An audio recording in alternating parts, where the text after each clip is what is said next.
Indonesia 2 hari berturut-turut tercatat sebagai negara dengan kasus harian tertinggi.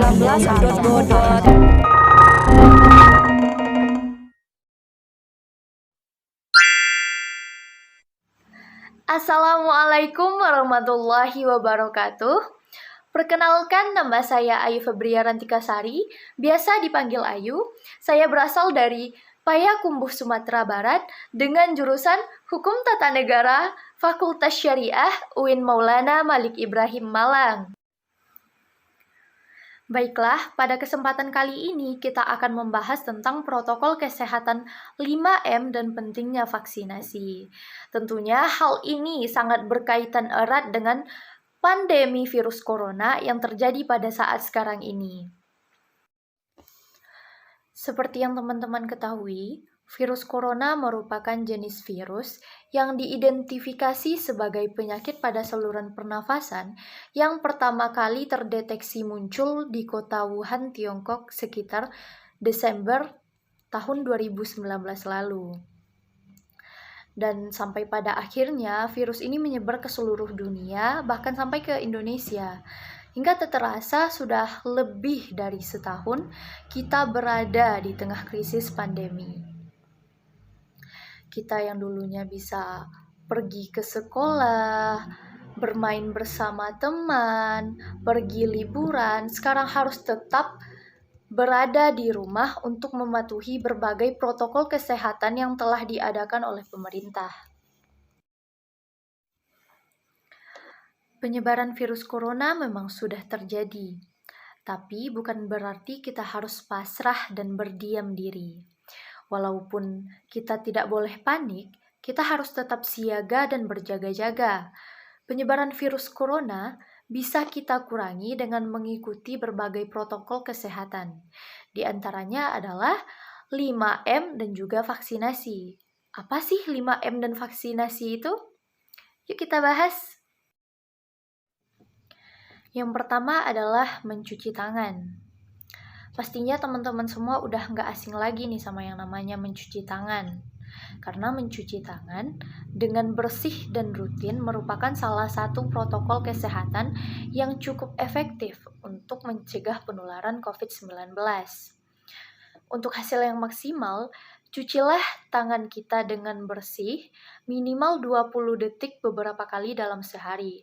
Terutama di saat-saat seperti sebelum memasak atau makan, setelah menggunakan kamar mandi, setelah menutup hidung saat batuk dan bersin.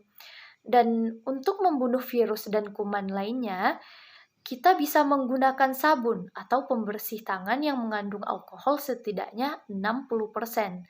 Dan jangan lupa untuk selalu membawa hand sanitizer kemanapun kita pergi. Buat yang penasaran gimana sih caranya mencuci tangan dengan baik dan benar itu, mari kita simak video berikut ini.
adalah memakai masker. Seperti yang kita ketahui, bahwa pada awalnya WHO hanya merekomendasikan penggunaan masker hanya untuk orang yang sakit, bukan untuk orang yang sehat. Namun, kebijakan ini bisa berubah seiring dengan berjalannya waktu. Hingga beberapa waktu selang kebijakan tersebut, WHO menghimbau agar semua orang, baik itu orang yang sehat maupun orang yang sakit, untuk selalu menggunakan masker saat hendak beraktivitas di luar untuk mencegah penularan COVID-19. Dan juga ada banyak sekali pilihan variasi masker yang beredar di pasaran. Bahkan terkadang tidak memenuhi unsur penting yang ada di dalam masker tersebut. Pastinya teman-teman juga bertanya-tanya, bagaimana sih cara penggunaan masker yang baik dan benar? Mari kita simak video berikutnya. Pekerjaan sering membuat Anda beraktivitas di ruang publik, atau Anda bingung cara memilih masker yang aman dan juga nyaman. Berikut adalah pedoman kenyamanan baru memakai masker untuk Anda. Sejak WHO menyarankan menggunakan masker untuk mencegah penularan virus COVID-19, banyak sekali pilihan masker yang beredar di pasaran. Bahkan terkadang tidak memenuhi unsur-unsur penting yang ada di dalam masker. Saat ini, menggunakan masker diwajibkan bagi semua orang, baik yang sehat, sakit, sedang berpergian, atau beraktivitas di ruang publik. Masker yang tepat dapat melindungi diri kita dari percikan air liur orang yang sakit saat dia batuk, bersin, bahkan sedang berbicara. Terdapat beberapa pedoman yang perlu diperhatikan oleh masyarakat dalam memilih masker kain. Yang pertama, memiliki struktur 3 lapis sesuai dengan pedoman WHO. Yang kedua, memiliki nilai efisiensi filtrasi bakteri dan juga filtrasi partikel minimum sebesar 60% sesuai dengan rekomendasi Badan Standarisasi Nasional atau BSN. Selain 2 poin tersebut, akan lebih baik jika kita memilih masker yang memiliki keunggulan sebagai berikut. Yang pertama, masker yang lembut di kulit sehingga dapat mengoptimalkan sirkulasi udara agar tidak pengap. Yang kedua, ukuran masker harus sesuai agar tidak terlalu ketat ataupun tidak terlalu longgar saat dipakai. Selain pemilihan masker kain yang tepat dan nyaman, cara penggunaan masker yang benar juga penting, sehingga fungsi masker menjadi optimal. Sebelum memasang masker, cuci tangan pakai sabun dan air mengalir minimal 20 detik, atau gunakan cairan pembersih tangan. Pasang masker untuk menutupi mulut dan hidung, dan pastikan tidak ada sela antara wajah dan masker. Hindari menyentuh masker selama digunakan. Ganti masker setiap 3-4 jam dan bawa masker cadangan saat kita berpergian. Untuk membuka masker, lepaskan dari belakang. Jangan sentuh bagian depan masker. Ganti dan cuci masker kain yang basah, lembab, setelah dipakai dengan deterjen. Yuk terus menerapkan protokol kesehatan dengan cara memakai masker saat beraktivitas di luar rumah.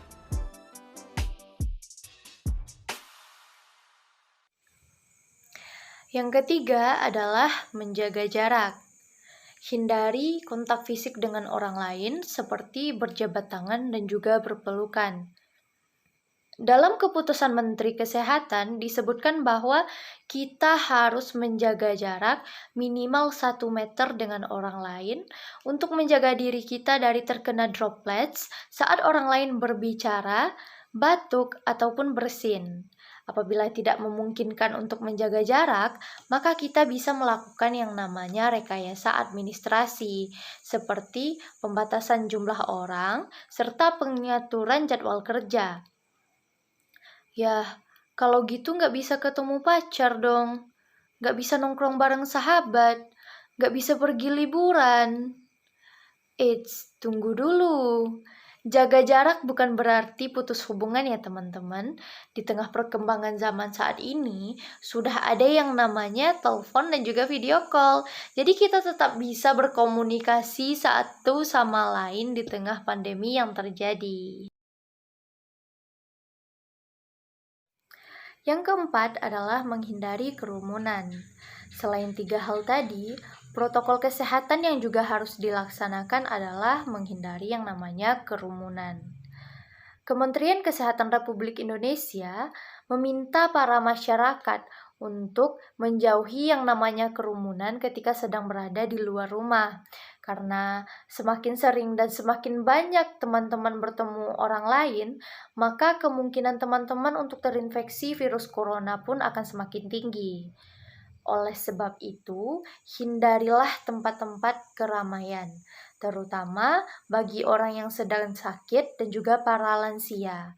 Karena riset telah menunjukkan bahwa para pengidap penyakit kronis dan juga para lansia lebih rentan terserang virus corona ini.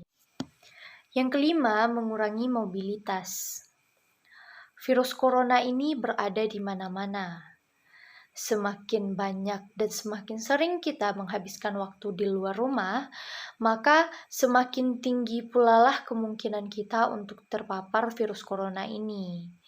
Ingat ya teman-teman, walaupun kita sehat dan tidak memiliki gejala penyakit apapun sebelum keluar rumah, belum tentu saat kita pulang kita tetap berada dalam keadaan yang sama. Oleh karena itu, jika tidak ada keperluan yang mendesak, maka tetaplah berada di rumah. Selanjutnya adalah vaksinasi. Vaksinasi adalah momen yang sangat penting yang merupakan salah satu upaya kita untuk mencegah dan mengakhiri pandemi COVID-19 ini. Dengan divaksin, kita tidak hanya melindungi diri, tetapi juga melindungi keluarga tercinta dan masyarakat di sekitar kita. Dimanapun, apalagi di Indonesia, pemerintah tentu hanya menyiapkan vaksin yang teraman dan efektif yang telah disarankan oleh WHO, ITAGI, dan BPOM sendiri. Tentunya vaksin ini aman karena sudah melewati beberapa tahapan uji klinis. Pemerintah juga telah menjamin keamanan dan mutu vaksin yang beredar di Indonesia sendiri. Jadi, saya menghimbau kepada teman-teman semua agar tetap disiplin untuk tetap menjalankan protokol kesehatan agar kita dapat mengakhiri pandemi ini secara berkala. Vaksinasi, lindungi diri, lindungi negeri.